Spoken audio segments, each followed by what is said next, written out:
여러분들을 활용하는 거지 여러분들이 투자해서 돈 벌라고 만들어내는 대책이 아니란 말이에요. 지금 저처럼 얘기하는 사람 보신 적 아마 없으실 겁니다. 왜 그러냐면요.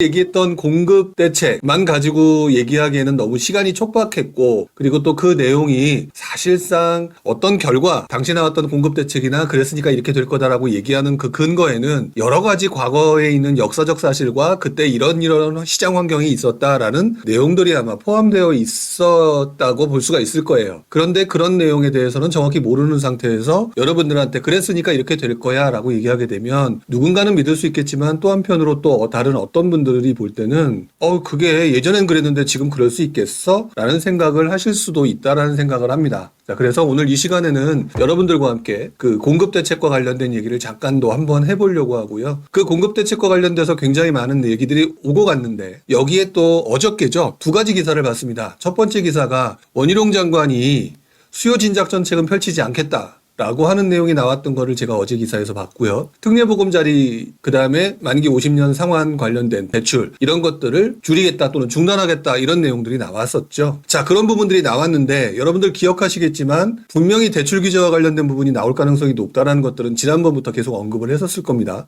자, 그런 부분들이 좀 나오는 걸 봤었을 때 또다시 조금 헷갈릴 수 있는 부분이 있을 것 같다. 자, 그래서 여러분들한테 이제는 어떤 식으로 어떤 호흡으로 시장을 봐야 되는지 그런 부분들을 한번 얘기를 좀 해봐야 될 것 같아요. 자, 일단 시작하기 전에 저희 그 스태프분께서 올려주셨는데 이번 주 토요일 날 오프라인으로 여러분들과 함께 이야기를 진행하는 특강이 준비되어 있죠. 오프라인은 지금 마감이 되었는데 여러분들께서 온라인으로 듣고 싶으시다라고 한다면 여기 올라와 있는 내용을 보시고 접수를 하시면 될 것 같아요. 자, 9월 14일 오늘 이제 지난주 기사를 보면서 해보도록 하겠습니다. 일단 시작하기 전에 지난주 시장 분위기가 어땠느냐, 그동안의 내용을 계속 보게 되면 항상 비슷했었죠. 청약시장이 굉장히 뜨겁게 달아오른다. 그 다음에 반등세가 좀 더 명확하게 나타난다. 옆으로 번져간다. 지방도 하락세가 멈췄다. 그런 기사들이 계속 나오고 있었습니다. 그러니까 여러분들이 상당히 마음이 조급해져 있었던 상황들도 있었다. 이런 부분을 계속 얘기를 했는데 지난주 기사에는 조금 다른 뉘앙스의 기사들이 조금 늘어나고 있는 중입니다. 자, 그 부분을 좀 봐야 될 것 같은데요. 일단 첫 번째 기사를 보게 되면 지금 청약 열기가 뜨거운 서울 몇만 가구가 쏟아진다. 이런 얘기가 계속 나와 있는 거는 지난주하고 동일한 상황인 것 같고. 자, 그 다음에 16억을 주고 산 아파트 7개월 만에 올랐다. 이런 얘기겠죠. 자, 이런 기사만 보기에는 그 밑에 있는 기사들이 사람을 찜찜하게 만드는 내용들이 나오고 있죠. 첫 번째, 단기 반등에 지쳤나? 아파트값 상승세 주춤. 자, 그 다음에 1년에 12,000채 정도가 매물이 쌓이고 있고 집주인과 매수자 사이에 눈치 싸움이 벌어지고 있다. 자, 이렇게 거래는 조금 줄어들고 매물이 늘어나니까 아파트 분양 전망도 조금 주춤주춤 이게 과연 좋아질까? 이런 내용들이 나오고 있다. 그 다음에 3040은 역시 서울 아파트를 살려고 드는데 5060은 되게 조심하고 있다. 이런 내용이 나오면서 지난주와 그 지난주 그리고 그 이전까지 보아졌던 모습과는 좀 다르게 지난주에는 뉘앙스가 달라지고 있는 부분이 있다. 자, 이런 부분이 등장하게 되면 굉장히 혼란스럽게 되겠죠. 근데 일단 제가 여러분들한테 항상 언급했던 말 중에 이런 말이 있었습니다. 어떤 현상이 새롭게 나타났을 때에는 그 현상을 가지고 이렇게 된다라고 섣부른 판단을 하기보다는 그것들이 몇 개월 동안 이어지는 추세를 봐야 된다라고 말씀을 드렸었죠. 자, 그런 과정으로 한번 보게 되면 세 번째 기사, 단기 반등에 지쳤나 아파트 가격 상승세 주춤이라고 하는 기사를 보면서 너무나도 당연한 거라고 생각을 하셔야 됩니다. 자, 지난 몇 개월 동안 살아나고 사람들의 심리가 회복되면서 들어오고 있는 상황에 가격은 분명히 회복되었다. 그러면 싸게 살려고 하는 사람들의 심리는 늘어나게 되는데 가격은 올라져 있으니까 이것들을 매수하려고 하는 사람들의 심리가 주춤하게 되면서 매수세가 꺾이는 것은 언제나 나타나는 현상이죠. 자, 그래서 어떤 부분을 신경을 써야 되느냐? 단기 반등세가 굉장히 강하게 나타나고 난 다음에 한두 달 후에는 항상 주춤하는 현상들이 전형적으로 나타난다. 이렇게 보는 게 맞습니다. 자, 그렇기 때문에 지금 현재 이 기사를 가지고 호들갑을 떨 만한 상황은 아니다. 중요한 거는 이 이후의 시장의 분위기가 어떻게 되느냐, 그리고 정부의 정책이 어떻게 되느냐에서 결국 추세로 이어지느냐가 굉장히 중요한 부분이겠죠. 어쨌든 지금 현재 매수자가 눈치 싸움을 벌이고 있고 더더구나 지금 5060 같은 사람들이 지금 신중하게 되었다라고 하는 상황을 보게 되면은 그분들이 가지고 있는 매물들이 나오면서 이참에 팔고 좀 편안하게 가겠다라고 하는 사람들이 늘어나고 있는 게 현재의 모습이죠. 자, 그렇기 때문에 3040들이 사고자 하는 모습에 비해서 역시 매도하려고 하는 세력들이 여전히 존재하거나 늘어나고 있는 중이기 때문에 제가 언급했던 것처럼 이 상승세가 앞으로 계속 이어지고 지난 몇 년간 봤던 상승세처럼 보기가 어렵다라고 얘기를 해왔던 현상들이 지금 현재 보여지고 있는 것들입니다. 자, 그러니까 일단은 지금 현재 상황에서 더더구나 이제 다음 주, 다다음 주쯤 됐을 때는 정부의 정책이 나오게 되겠죠. 정부의 정책을 나오면서 그때 좀 더 명확한 포지션을 잡는 게 좋겠다라고 하는 게 가장 현명한 거고요. 그런 입장에서 보게 되면 지금 현재 분양가가 기존에 비해서 높게 나온 물건들은 아무리 조급하다가 하더라도 들어가기보다는 한 번 더 지켜볼 시기가 맞다. 그리고 매도자가 늘어난다라고 하는 상황에서 매도자의 물건들이 경쟁 때문에 가격이 주변 시세 대비해서 그래도 떨어지게 나온다라고 하면 그것들은 매수를 하셔도 크게 문제는 없을 것이다 라고 하는 부분을 좀 명확하게 짚고 넘어가야 될 것 같아요. 그리고 여기서 더 나아가서 말씀을 드릴 수 있는 부분은 그렇다라고 한다면 만약에 지금에서 꺾일 수 있다라고 한다면 여러분들이 상급지 이동에 대한 추격 매수 있죠. 상급지 이동에 대한 로망을 가지고 추격 매수를 하는 부분은 지금은 하지 않는 게 좋겠다라고 말씀을 드리는 게 맞는 것 같습니다. 왜 그러냐면 지금 맨 위에 있는 입지 좋은 아파트들이 먼저 치고 올라가고 그 다음에 있는 아파트들이 치고 올라가는 과정이 존재를 하고 그것이 반복되면서 치고 올라가는 게 상승장이죠. 자, 그런데 반대로 치고 올라갔는데 만약에 이 상태에서 여러 가지 이유로 인해서 주춤하거나 여러분들의 수요가 위축되는 상황이 만들어지게 되면은요, 이렇게 치고 간 상태에서 이게 올라가는 게 아니라 이게 떨어지면서 갭을 맞춰주는 현상, 거꾸로 갭 메우기를 하고 나타나는 현상들이 발생할 수 있는, 그렇다면 투자자 또는 집을 매수하는 사람 입장에서는 리스크가 발생할 수가 있겠죠. 자, 이런 부분을 생각하게 되면 상급 입지로의 추격 매수는 지금은 조금 애매한 시기로 보여진다라고 하는 것들이 지난주 상황에서 보여지는 모습인 것 같습니다. 자, 그럼에도 불구하고 제가 무주택자 또는 실수요자분들 같은 경우는 좀 싸게 나온 물건들이 있다라고 한다면 매수라는 게 좋다라고 얘기를 하는 근거는 바로 전세 가격과 관련된 부분인데요. 뭐 앞으로 얘기를 하게 될 공급 대책과 관련된 부분도 그렇고 그리고 전세 가격도 그렇고 바로 2, 3개월 전에 제가 역전세란과 관련된 신문기사가 도배를 하고 있을 때 역전세란이 나기가 쉽지가 않아 보인다 또는 올 하반기가 오히려 역전세란이 해소될 가능성이 있거나 그렇고 하반기에 전세 가격을 집중해서 봐야 된다라고 말씀을 드렸으니까 그 상황으로 보게 되면 지금 현재 상황으로 보게 되면 전세 가격은 굉장히 빠른 속도로 회복되고 있는 것이 맞아 보입니다. 지지난주부터 제가 전세 가격의 분위기를 계속 보고 있죠. 자, 그런데 그동안 월세 가격이 오르면서 두 번째 기사입니다. 두 번째 기사를 보게 되면 월세를 내느니 차라리 전세를 살겠다라고 하는 전세 수요의 증가 현상이 나타나고 있죠. 자, 이런 현상은 당연히 월세 가격, 원래 전세 가격이 올라가고 난 다음에 자연스럽게 높은 전세 가격 때문에 월세 가격이 오르고 월세 가격이 오르게 되면 거기 들어가는 비용이 과도해지기 때문에 차라리 편안한 전세를 살겠다라고 하는 심리가 연결되면서 전세 가격 또는 전세를 살고자 하는 수요가 늘어나는 현상이 당연한 현상이거든요. 그런 현상들이 지금 현재 나타나기 시작했다라는 상황에서 밑에 지금 전세값이 반등한다라든지 가을 이사철이 지금 다가오는 상황이 되면서 전세 가격의 지금 분위기가 어떤지가 지금 되게 중요한 시작이 됐죠.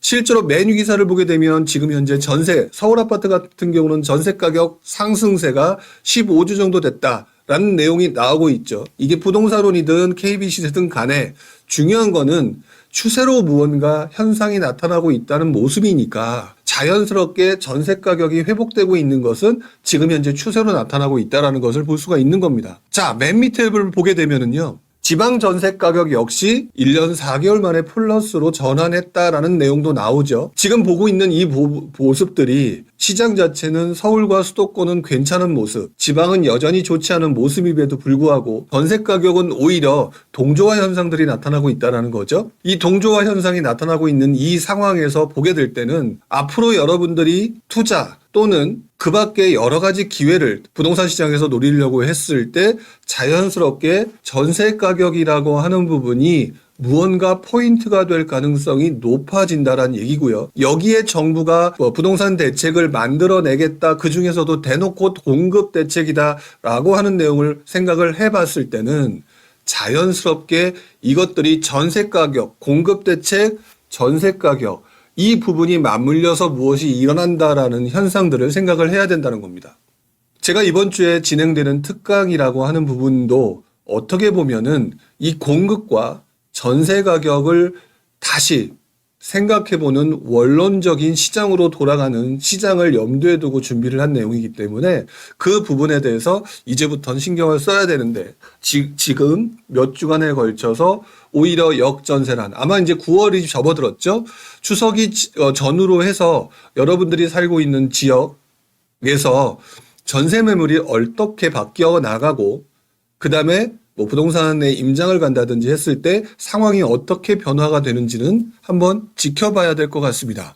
그리고 지금 제가 말씀드렸던 것처럼 제 생각으로는 조금 전세 가격이 회복될 가능성이 높아질 거라고 생각을 하죠. 자, 이 상황에서 지금 정부가 공급 대책을 발표를 한다라고 합니다. 이 공급 대책을 발표한다라고 하면서 온갖 얘기들이 많이 나오고 있는데요. 이것들을 보면서 정말 여러 가지를 생각을 하게 만들더라고요. 제 입장에서는 그래도 그동안 꽤 오랜 기간 동안 이 시장을 봐왔잖아요. 이 시장을 봐오면서 또다시 몇 년도의 모습과 상당히 비슷한 현상들이 나타나고 있다라는 느낌을 받았습니다. 그 부분에 대한 얘기를 제가 좀 이따 할 건데요. 자, 일단 공급 부족과 관련돼서 뭐가 담기느냐가 제일 궁금하게 되는 상황이고 이 상황에서 지금 가장 큰 문제가 되는 것들은 아직까지도 이제 역전세라는 얘기는 여전히 존재하고 있고 미분양, 그다음에 PF 부실화, 그중에서도 PF 부실화라고 관련된 부분이 가장 문제가 되고 이것들이 결국에는 앞으로 공급이 부족함에 연결된다라고 하는 게 지금 정부 입장에서 가장 큰 딜레마잖아요. 자, 그러다 보니까 여러 가지 지금 내용들이 나오고 있습니다. 결국 PF와 관련된 무언가를 해결해 주겠다라는 내용과 그 다음에 공공주택마저도 줄어들고 있기 때문에 공급 부족이 심각해질 것 같다. 근데 건설사들은 지금 정부의 공급 대책에 과연 실효성이 있느냐라고 하는 부분이 있는데 이 기사가 좀 이따 제가 설명할 내용과도 직접적인 연관이 있을 것 같습니다. 자, 그런 상황에서 한번 봐야 될 부분이 뭐냐면은요. 자, 지금 언급되는 부동산 정부 정책을 한번 좀 봐야 될 것 같습니다. 지금 나왔던 얘기들을 좀 봐야 되는데 이것들을 조금 더 심도 있게 봐야 될 것 같아요. 자, 공급 대란 막아라. 지방 미분양 양도세 면제 추진 이런 얘기가 나왔는데 일단 먼저 그 얘기를 하기 전에 저 맨 밑으로 내려가서 이 기사를 보시게 되면은요. 이런 내용이 나오죠. 원희룡 장관 새 혜택 미분양 인센티브 등을 수요를 늘리는 대책은 없을 것이란 기사가 바로 어저께 나왔던 기사입니다. 자, 그런데 좀 이상하죠. 신문지상에서는 지방 미분양 양도세 면제를 추진한다 라는 얘기가 나와서 우리의 귀를 솔깃하게 하는데 또 밑에서는 원희룡 장관은 미분양과 같은 각종 수요를 늘리는 인센티브 대책, 각종 대책들은 없을 것이라는 기사 내용이 나온다라는 얘기죠. 되게 혼란스러운 부분이라고 보여지는데 일단 이 부분을 여러분들한테 먼저 원희룡 장관이 얘기했던 내용을 말고 나온다는 가정에서 먼저 설명을 좀 해야 됩니다. 자, 여러분들이 미분양 주택이 지방 미분양 양도세 면제를 추진하겠다라고 하는 내용이 나오게 되면은요. 여러분들은 이게 호재일까요? 아니면 악재일까요? 여러분들이 지금 현재 동시 시청 장소가 여러분들 계시죠? 혹시 본인들이 생각할 때 지방 미분양 양도세 면제가 추진하고 실제 양도세 면제가 나온다고 했을 때 이것이 호재일까요? 악재일까요? 여러분들이 한번 의견을 한번 올려주셨으면 좋겠습니다. 자, 지금 보면 몇 분은 호재라고 하고 또 악재라고 하시는 분도 있고 제가 질문을 던지니까 악재인가? 라고 생각할 수도 있겠죠. 자, 대다수의 사람들이 호재라고 얘기를 하시는 경우가 상당히 좀 많이 있습니다. 물론 중간에 쓰신 분도 계세요. 아무것도 아닐 것 같아요.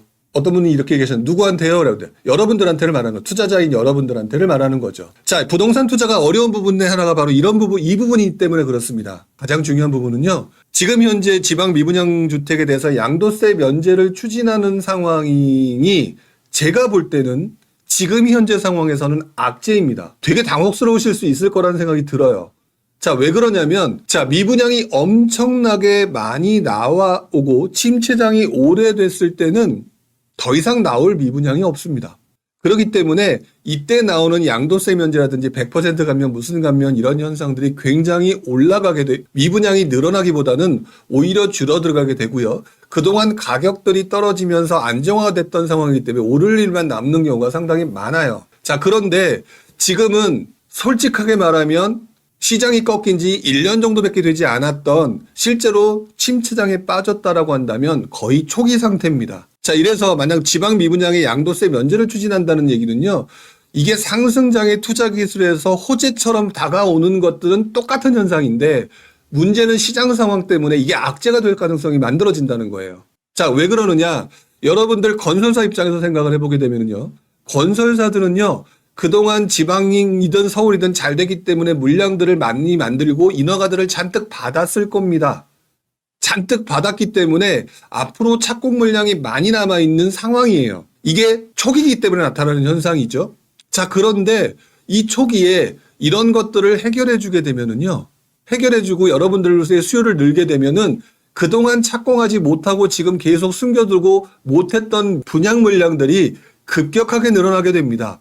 이렇게 급격하게 늘어나게 되면은 수요가 늘어나는 만큼 가격이 올라야 되는데 공급이 늘어나면서 그냥 똔똔이 되는 경우가 많고 오히려 단기 입주 물량이 쏟아지면서 가격대가 예상과 다르게 오르지 못하는 경우가 상당히 많아지는 경우가 생기죠. 단타를 잘해서 투자를 잘하는, 아까 어떤 분이 그러셨는데 상황에 따라 다른다는 표현을 아까 어떤 분이 쓰셨어요. 붓바님도 미분양 증감추에 취해서 다를 거라고 말씀을 드렸는데 여러분들이 경험하지 못한 것 중에 하나가 뭐냐면은요.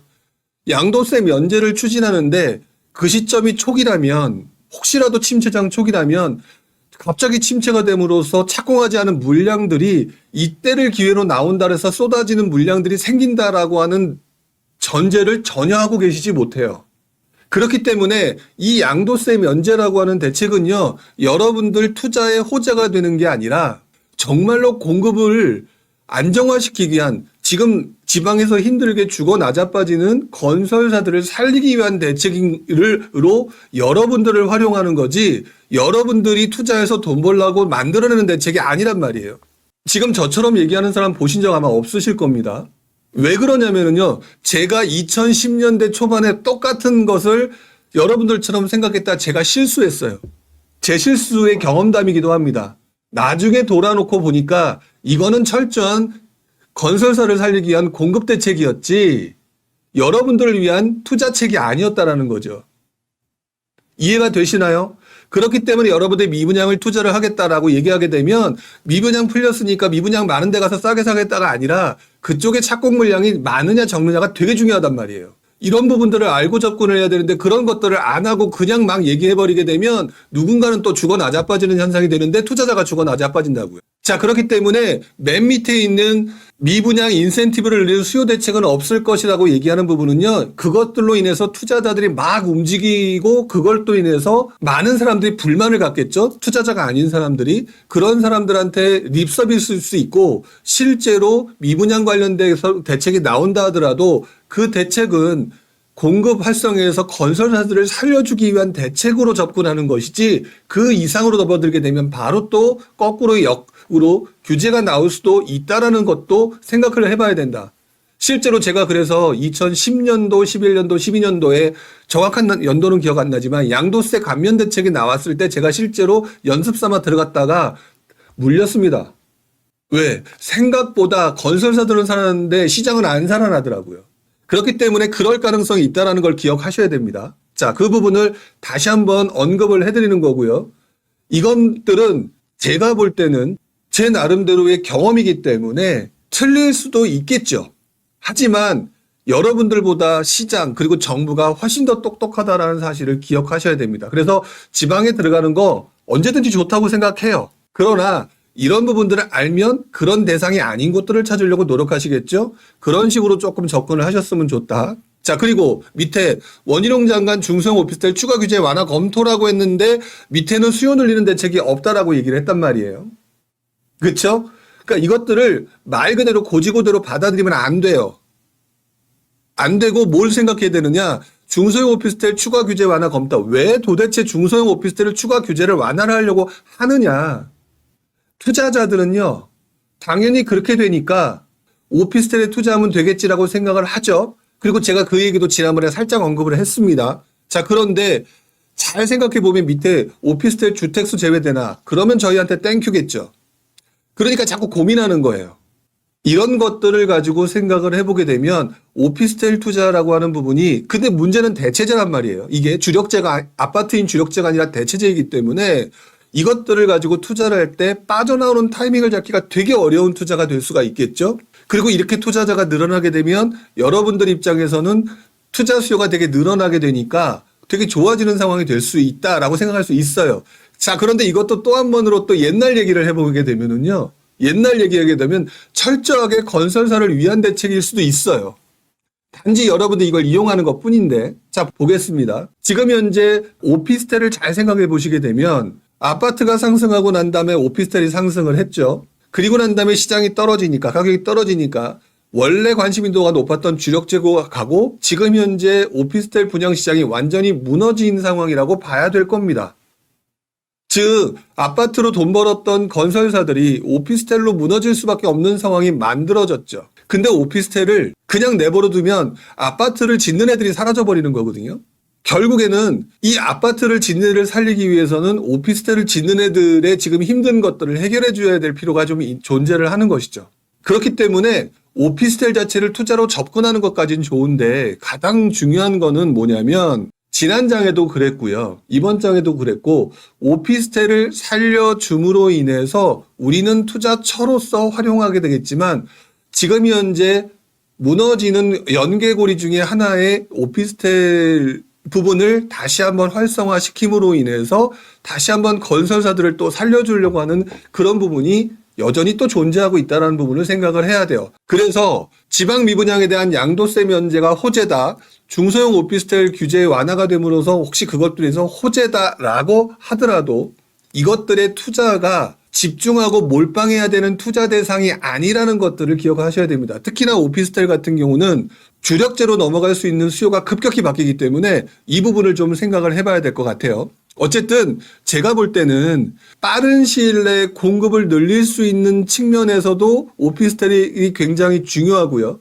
그렇기 때문에 지금 나와야 될 대책 중에 하나가 오피스텔 생수, 도생 관련된 부분들에 대해서 분명히 이야기가 나올 거라고 보여지고는 있어요. 하지만 정부의 스타일을 여러분 기억하시는지 모르겠지만 한 번에 빵 하고 내오는 게 아니라 항상 낚시질을 하죠. 한두 개 던져놓고 반응을 보고, 아니면 두세 개 더 던져놓고 반응을 보고, 그래서 시간을 지나고 보니까 한 1년 지나고 보니까 다 풀려져 있는 이런 현상들이 나타난단 말이죠.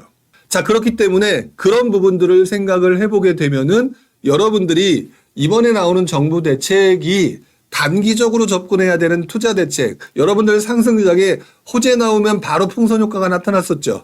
수요가 엄청나게 밀려들고 그 관성의 법칙에서 움직여질 때의 그 모습을 가지고 투자하게 됐을 때 옛날에 저처럼 낭패를 겪는 경우가 발생되고, 도대체 왜 이런 경우가 나타났지 이번에는 이해가 안 되네, 이런 상황이 만들어질 수도 있다.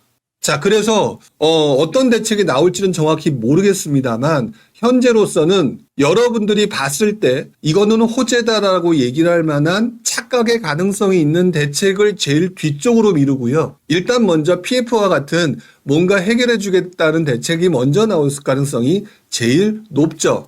그래서 저는 개인적으로 이번 9월 말에 나온다는 이번 대책은 1차 간보기 대책이기 때문에 저희한테 직접적인 영향을 주거나 움직일 만한 대책은 아니지 않을까라는 생각을 먼저 해봅니다. 그리고 난 다음에 그 다음에 어떤 것이 나올까라고 하는 부분들을 생각을 해보는 게 맞을 것 같아요. 자, 그리고 여기 보게 되면 지금 4억 아파트 1억만 내고 입주 10년 뒤 판다라는 내용이 나오는데, 이거는 이제 실수요자들한테 관심 가질 수 있을 만한 내용이겠죠.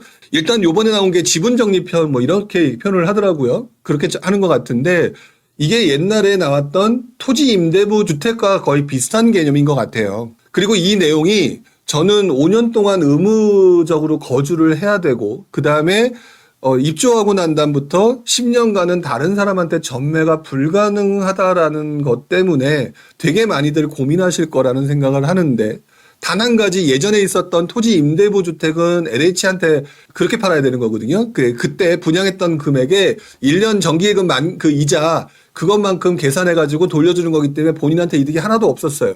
근데 이번 같은 경우는 아직 정해지진 않았지만 무슨 별도의 방식이라고 하니까 이것들이 적정하게 여러분들한테 유리한 부분이 있다라고 한다면 지금 현재 이 방송을 보시고 계신 자금이 부족하신 분이라면 어차피 길게 투자를 한다는 차원에서는 나름대로 괜찮은 투자 방법이 될 수 있다. 그냥 실수요만 하시려는 분 입장에서는 그렇게 보시면 될 것 같아요. 자, 그러면 요건 이제 여기까지만 얘기하고요. 자, 그 다음에는 지금 현재 나왔던 대책들을 보면서 한번 생각을 해봐야 될 것 같아요.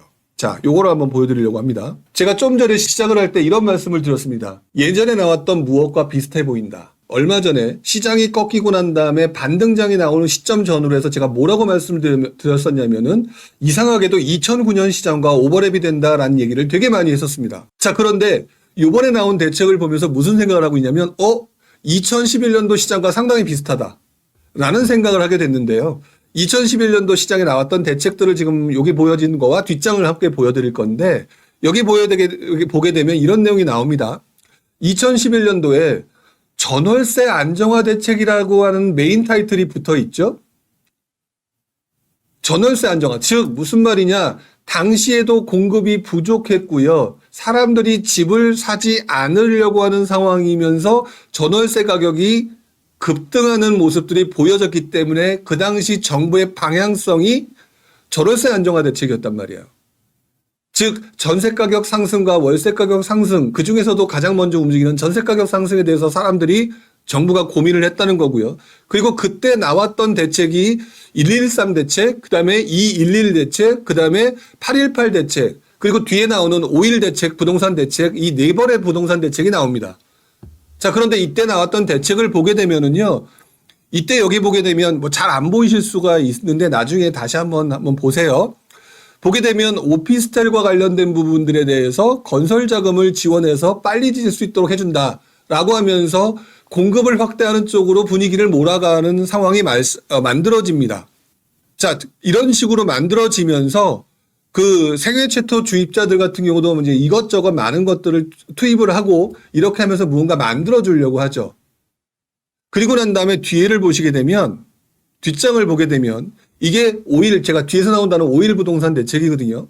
이 5.1 부동산 대책을 보게 되면 요 밑에 있는 기사를 제가 한번 읽어볼게요. 이 당시 나왔던 대책 배경, 최근에 건설 경기 침체와 부동산 PF 문제가 지속될 경우 서민 주거 안정 및 금융 거시 경제 전반에까지 부정적인 영향을 미칠 우려가 커짐에 따라서 부실 PF 처리 등 건설 경기 연착륙을 유도하겠다라는 내용이 나온단 말이죠. 근데 지금 나온다라고 하는 대책이 PF와 관련되는 것들이 나오고 있죠.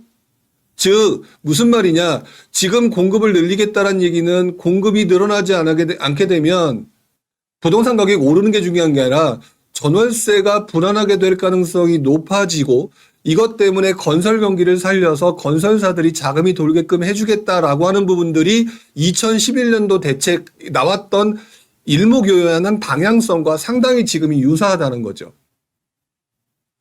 그렇기 때문에 그 부분을 생각하게 되면 대놓고 전월세 안정화 대책이라고 표현했던 2011년과는 다른 모습이지만 이번 대책 역시 중기적으로는 여러분들로 하여금 지금 당장은 전세 가격이 안정돼 있고 역전세라는 우려를 가지고 이거를 막아주는 모습으로 보여졌지만 정부 역시 공급 부족이 전월세가 불안해질 것이고 PF 문제라든지 기타 건설사들의 문제를 해결하지 않으면 시장이 그 이후 예전에 보여졌던 11년 이후 12년, 13년, 14년, 15년 요때까지의 시장으로 흘러갈 가능성이 높다라고 본다라는 겁니다.